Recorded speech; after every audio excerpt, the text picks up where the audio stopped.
आज नवरात्रि का तीसरा दिन है और हम दूसरे और तीसरे अध्याय का पाठ करेंगे। परसों हमने अर्गला स्तोत्र किया था, देवी कवच किया था। कल हमने पहला अध्याय किया, कीलक स्तोत्र किया और आज हम दुर्गा सप्तशती का द्वितीय अध्याय करेंगे। सभी की वीडियो डाल दी जाएंगी, आप उनको देख सकते हैं, सुन सकते हैं। सुने सभी लोग, माता रानी की कृपा सभी को मिलेगी।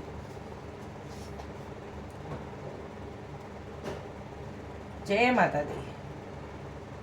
दूसरा अध्याय प्रारंभ।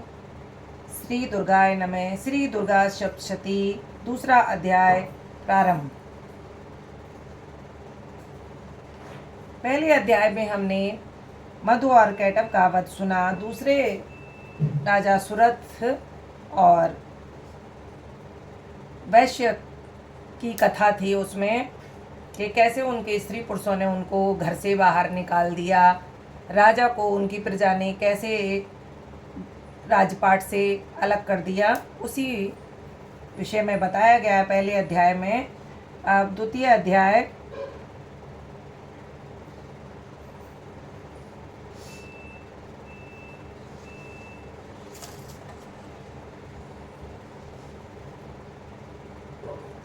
देवताओं के तेज से देवी की उत्पत्ति और महिषासुर की सेना का वध।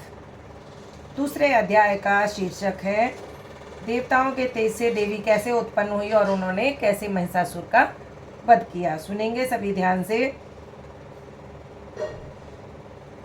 ध्यान में कमल के आसन पर विराजमान प्रसन्न मुख वाली महिषासुर का वध करने वाली भगवती महालक्ष्मी का भजन करता हूँ, जो अपने हाथों में अक्षमाला, फरसा, गदा, बाण, वज्र, पद्म, धनुष, कुंडिका, दंड, शक्ति, खड़ग, ढाल, शंख, घंटा, मधुपात्र, शूल, पाश और चक्र धारण करती है।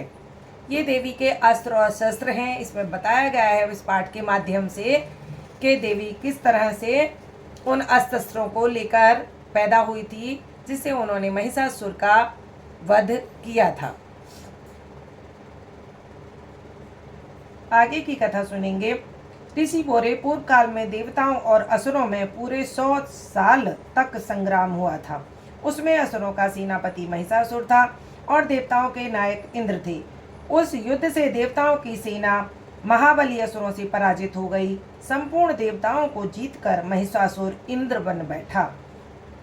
तब परास्त देवता प्रजापति ब्रह्मा जी को आगे करके उस स्थान पर गए जहां भगवान शंकर और विष्णु विराजमान थे।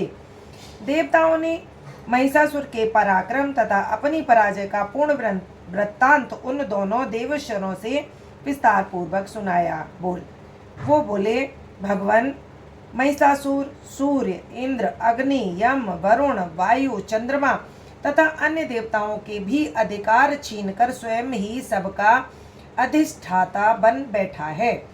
उस दुरात्मा महिष ने समस्त देवताओं को स्वर्ग से निकाल दिया है और अब वे मनुष्यों की भांति पृथ्वी पर विचरते हैं। दैत्यों की ये सारी करतूतें हमने आप लोगों से कह सुनाई। अब हम आपकी ही शरण में आए हैं, उसके वध का कोई उपाय सोचिए। देवताओं के वचन सुनकर भगवान विष्णु और शिव ने असुरों पर बड़ा क्रोध किया। उनकी भौहें तन गईं और मुंह लाल हो गया। तब अत्यंत क्रोध में भरे हुए चक्रपाणी श्री विष्णु के मुख से एक महान तेज प्रकट हुआ। इसी प्रकार ब्रह्मा, शंकर तथा इंद्र आदि दूसरे देवताओं के शरीर से भी बड़ा भारी तेज निकला। वह सब मिलकर एक हो गया। महान तेज का पुंज चमकता हुआ पर्वत सा जान पड़ता था। देवताओं ने देखा, वहां उनकी ज्वालाएं संपूर्ण दिशाओं में फैल रही थी। संपूर्ण देवताओं के शरीर से प्रकट हुए उस तेज की कहीं तुलना नहीं की जा सकती थी।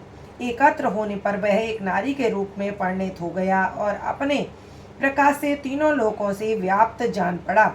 भगवान शंकर का जो तेज था उससे उस देवी का मुख प्रकट हुआ। यमराज के तेज से उसके सिर में बाल निकल आए। श्री विष्णु भगवान के तेज से उसकी भुजाएं पैदा हुई। चंद्रमा के तेज से दोनों स्तनों का और इंद्र के तेज से मध्य भाग कटी प्रदेश का प्रादुर्भाव हुआ। वरुण के तेज से जंघा और पिंडली तथा पृथ्वी के तेज से नितंब भाग प्रकट हुए। ब्रह्मा के तेज से दोनों चरण, सूर्य के तेज से उनकी उंगलियां हुई, वसुओं के तेज से हाथों की उंगलियों और कुबेर के तेज से नासिका प्रकट हुई। उस देवी के दांत प्रजापति के तेज से और तीनों नेत्र अग्नि के तेज से प्रकट हुए थे। उनकी भौहें संध्या के और कान वायु के तेज से उत्पन्न हुए थे। इसी प्रकार अनन्य देवताओं के तेज से भी उस कल्याणमयी देवी का आविर्भाव हुआ। इसके बाद देवताओं के तेज पुंज से प्रकट हुई देवी को देखकर महिषासुर के सताए हुए देवता बहुत प्रसन्न हुए। पिनाकधारी भगवान शंकर ने अपने शूल से एक शूल निकाल कर उन्हें दिया। फिर भगवान विष्णु ने भी चक्र उत्पन्न करके भगवती को अर्पण किया। वरुण ने भी शंख भेंट किया। अग्नि ने उन्हें शक्ति दी और वायु ने उन्हें धनुष तथा बाण से भरे हुए तरकस प्रदान किए। हजारों नेत्रों वाले देवराज इंद्र ने अपने वज्र से वज्र उत्पन्न करके दिया। ऐरावत हाथी से उतार कर एक घंटा भी प्रदान किया गया। यमराज ने कालदंड से दंड, वरुण ने पास, प्रजापति ने स्फटिक की माला तथा ब्रह्मा जी ने कमंडलू भेंट किया। सूर्य ने देवी के समस्त रोमकूपों में अपनी करुणा का तेज भर दिया। काल ने उन्हें चमकती हुई ढाल और तलवार दी।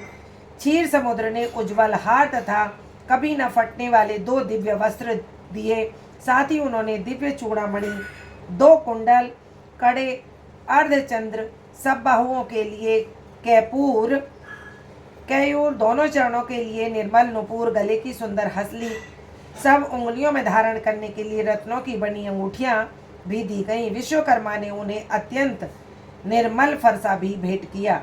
साथ ही अनेक प्रकार के अस्त्र और शस्त्र, अभेद कवच दिए।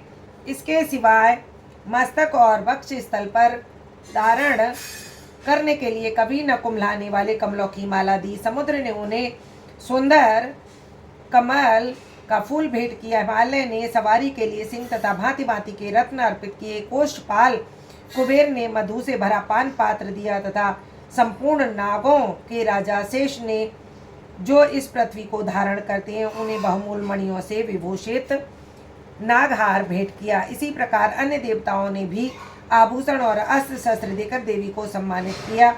तब देवी ने बारंबार अट्टहास पूर्वक उच्च स्वर से गर्जना की। उनके भयंकर नाद से पृथ्वी, संपूर्ण आकाश गूंज उठा। देवी का वह अत्यंत उच्च स्वर से किया हुआ सिंहनाद कहीं समा न सका। आकाश उसके सामने छोटा प्रतीत होने लगा। उससे बड़े जोर की प्रतिध्वनि हुई, जिससे संपूर्ण विश्व में हलचल मच गई और समुद्र कांप उठे। पृथ्वी डोलने लगी और समस्त पर्वत हिलने लगे। उस समय देवताओं ने अत्यंत प्रसन्नता के साथ सिंहवाहिनी भवानी से कहा, हे देवी, तुम्हारी जय हो। साथ ही महर्षियों ने भक्ति भाव से विनम्र होकर उनका स्तवन किया।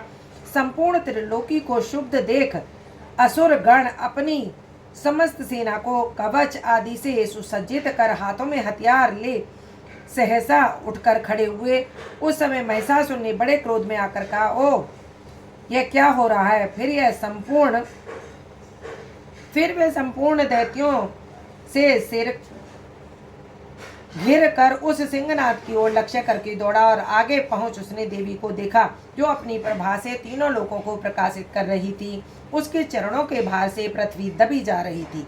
मस्तक के मुकुट से आकाश में रेखा सी खिंच रही थी तथा वे धनुष की टंकोर से 7 पातालों को शुद्ध किए देती थी। देवी अपनी सहस्त्रों भुजाओं से संपूर्ण दिशाओं को आच्छादित करके खड़ी थी।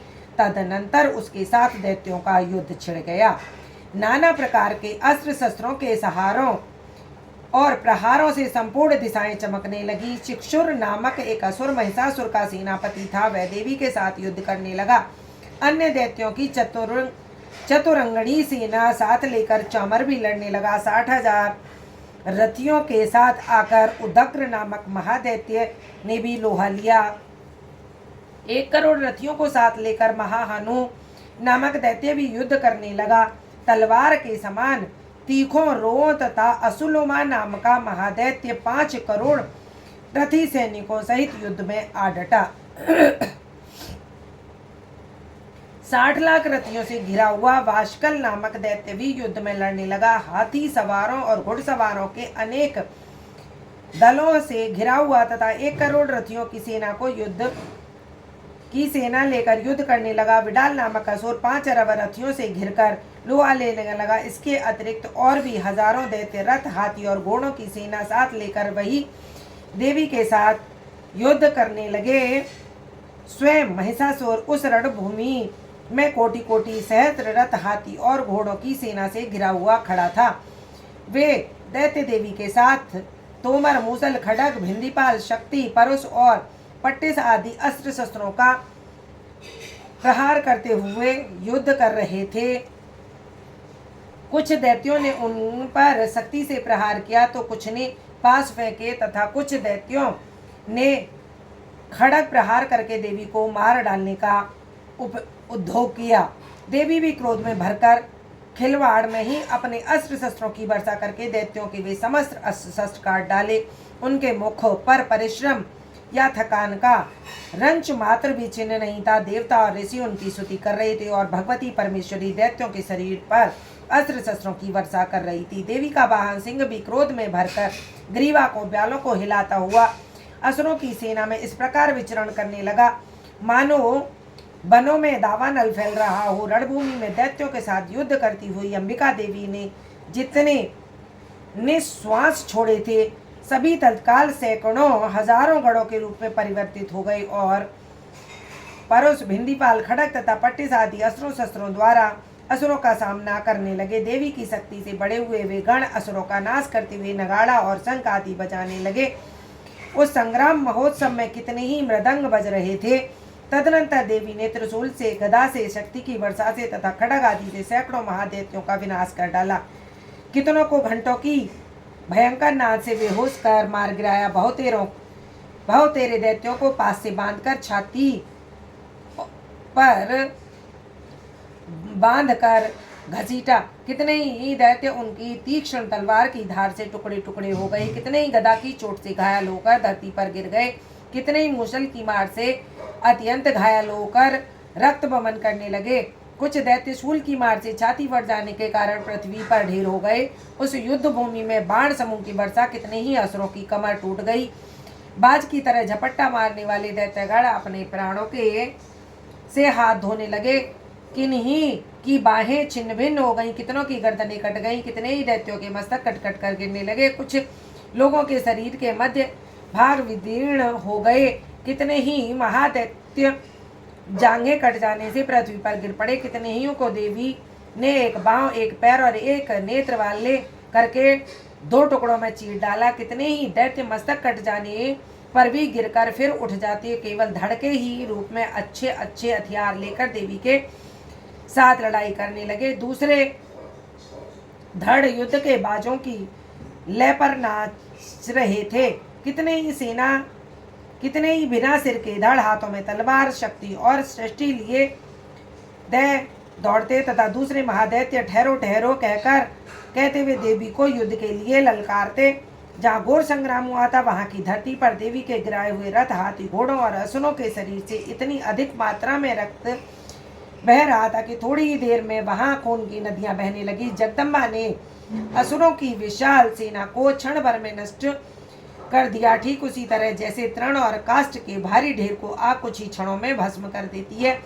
और वह सिंह भी गर्दन के बालों को हिला हिलाकर जोर जोर से गर्जना करता हुआ दैत्यों के शरीर से मानो उनके प्राण चुन कर उन्हें मार रहा था। वहां देवी के गणों ने भी उन दैत्यों के साथ ऐसा युद्ध किया जिसे देवतागण उन पर आकाश से पुष्प वृष्टि करने लगे और उन सब से बहुत संतुष्ट हुए। इति देवी उत्पत्ति और महिषासुर की सेना का वध 2 अध्याय संपूर्ण। जय माता दी। अथ 3 अध्याय बीना सानी जी वेलकम है। हम सरस्वती का पाठ कर रहे हैं, उसी का लाइव है, प्लीज सभी जुड़ जाएं। लाइक करने के लिए धन्यवाद। श्री दुर्गाय नमः। श्री दुर्गा सप्तशती का तीसरा अध्याय प्रारंभ। सेनापतियों समेत महिषासुर का वध। अथ तीसरा अध्याय प्रारंभ। ऋषि बोले, असुरों की सेना को इस प्रकार तहस नहस होते देख महादैत्य सेना पति चक्षुर क्रोध में भरकर अंबिका के ऊपर